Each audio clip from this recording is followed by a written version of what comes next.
When I was first learning how to drive, my dad always told me not to run over potholes because it would mess up my tires.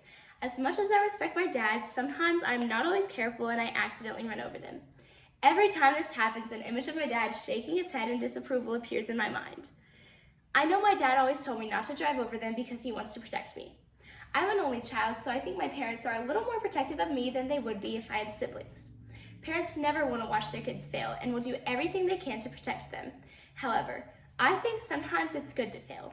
Sometimes running over a pothole is necessary in order to learn a lesson. One afternoon when I was 16, I got in a car accident.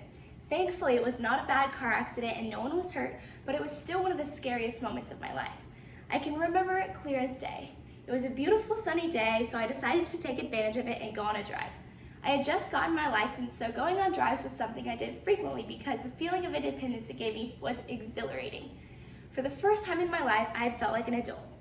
I was driving with the windows down and the music up when all of a sudden, out of the corner of my eye, I saw a car. I did not have time to stop, so I bumped the back of the car. A million thoughts were running through my head the millisecond after it happened. Is she okay? How much money is this going to cost me? Will my parents ever trust me again? The second I hit her, I instantly knew it was my fault.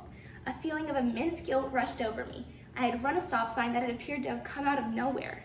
I pulled over and started crying and apologizing profusely. The woman whose car I hit was exasperated, rightfully so.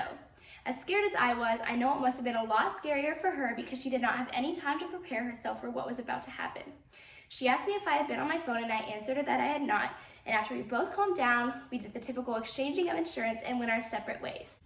As terrible as this experience was for the both of us, I learned a valuable lesson out of it. Even though having my driver's license was fun, the road can be a dangerous place, and it's my responsibility to make it a safer place by driving more carefully. To this day, I'm a more alert driver to ensure the safety of myself and those around me. This is just one of the many potholes that I have run into throughout my lifetime, but in each pothole, there's a valuable lesson.